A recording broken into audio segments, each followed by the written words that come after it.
Capítulo 4. Teogonía de Hesíodo. Urano, Gea, Crono, Zeus y Einstein.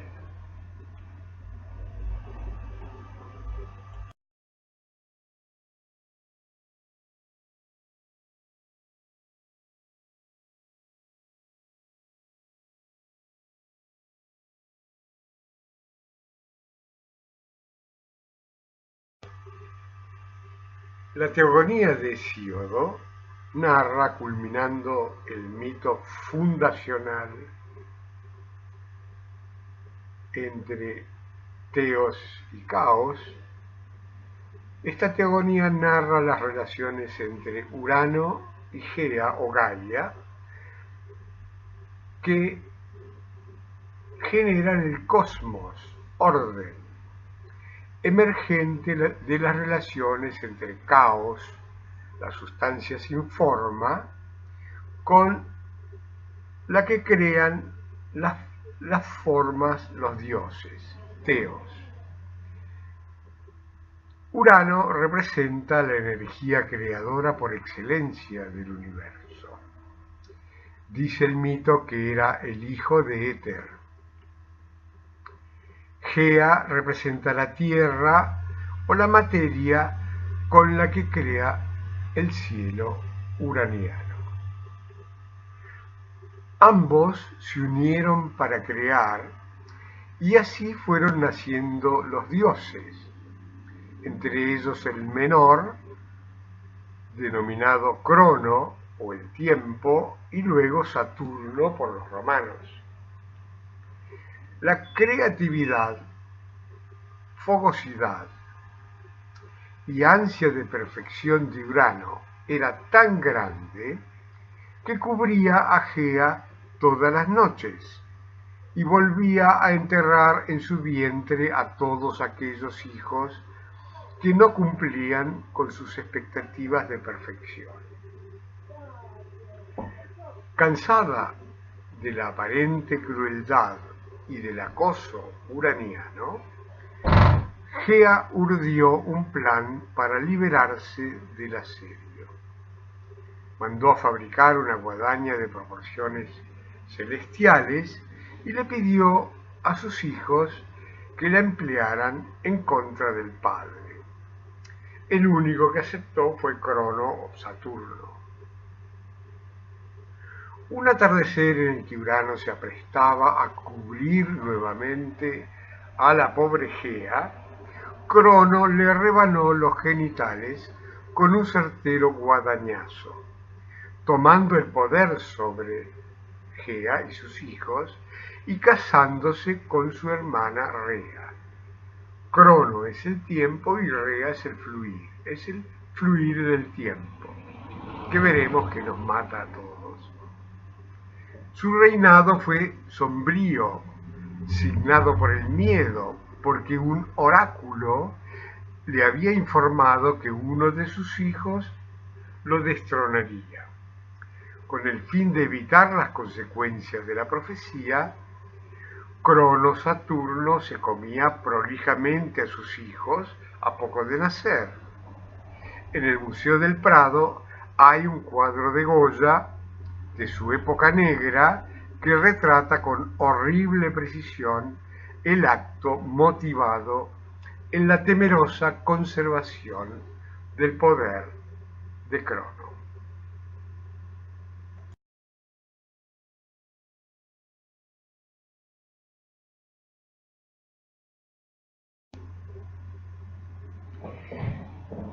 Cuando Rea tuvo a Zeus, también cansada de la brutalidad saturnina, escondió a la criatura en una caverna y le dio a comer en sustitución a Crono una piedra envuelta en los pañales del recién nacido. Así salvó a su hijo, quien luego destronaría a Cronos, su padre oscuro, asumiendo el poder con el luminoso atributo uraniano del rayo. Desde entonces se suceden entre los hombres las representaciones en una espiral interminable que concretan ciclos de construcción conservadora y de destrucción liberadora de las construcciones que no les sirven a los hombres. Un notable anuncio del fin de las estructuras esclavizantes saturninas lo constituye una asombrosa homonimia entre el mito y nuestra realidad cotidiana. El mito señala como el comienzo del fin del reinado de Saturno el hecho de comerse una piedra en lugar del tierno Zeus recién nacido. Einstein significa literalmente en alemán una piedra. El principio del fin del reinado del miedo está constituido por el cálculo preciso del poder oculto en cada ser humano. La clave de la teoría de la relatividad, expresada en la fórmula E igual a m por c al cuadrado, significa que todo es energía, que la energía oculta en la materia es enorme, y lo probó Einstein con la bomba atómica en 1945. Cada uno de nosotros está conformado por energías que equivalen a las de la bomba atómica que destruyó Hiroshima, que fuera construida aproximadamente con 7 kilogramos de materia activa. La fórmula de Einstein no tiene restricciones acerca del tipo de materia.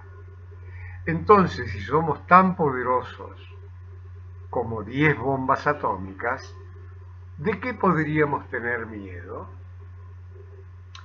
Obviamente, el miedo y la ignorancia son elementos con que las pétreas estructuras saturninas de poder intentan conservarlo, aunque para ello tengan que comerse a sus propios hijos. No hay piedad en las fusiones empresarias del capitalismo salvaje. La característica más notable de las experiencias saturninas de conservación del poder consiste en la construcción de muros de separación, de aislamiento, íntimamente ligados al concepto de escasez, de falta. Lo que hay no alcanza para todos, entonces hay que acumular para cuando falte. Además, no hay más remedio que excluir a los más débiles, aunque sean nuestros hijos y se mueran de hambre. Todo lo nuevo es sospechoso, salvo que me sirva para acumular más poder y protegerme de los cambios. Esta mentalidad de acumulación y exclusión generó la caída del Imperio Soviético. En este caso, la acumulación de poder político en una persona, Gorbachov, evidenciada por la falta casi absoluta de libertad individual y social en la población y en las estructuras rígidas del poder, posibilitó la destrucción incruenta del sistema casi esclavista en el que había degenerado el intento ruso, que había nacido bajo las banderas de la igualdad y la fraternidad, de la noche a la mañana, sin disparar un solo tiro ni matar a nadie. Gorbachov contribuyó al derrumbe irreversible del globo soviético, lleno de pésimas relaciones humanas.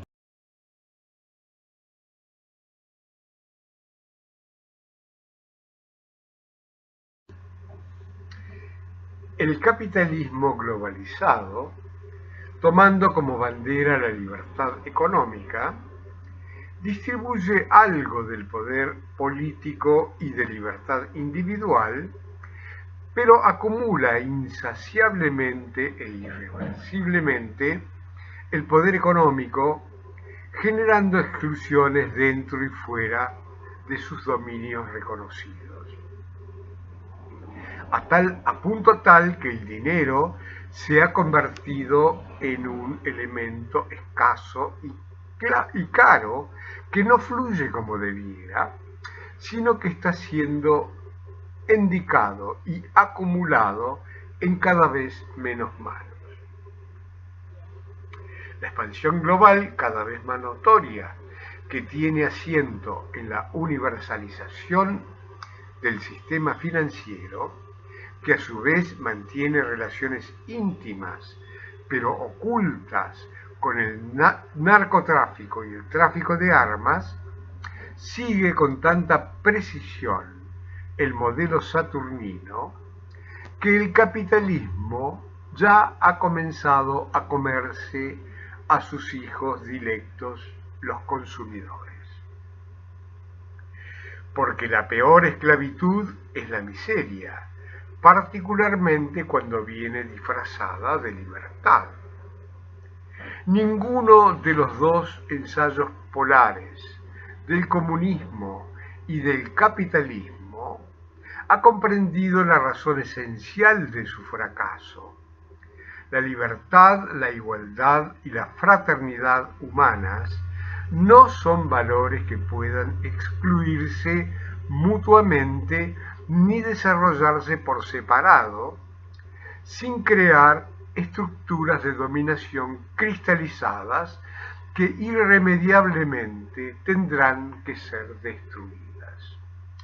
Esto parece ser válido en todos los ámbitos de la experiencia humana: la política, la economía, los credos de las iglesias, los sistemas de enseñanza, los enfoques filosóficos, las civilizaciones.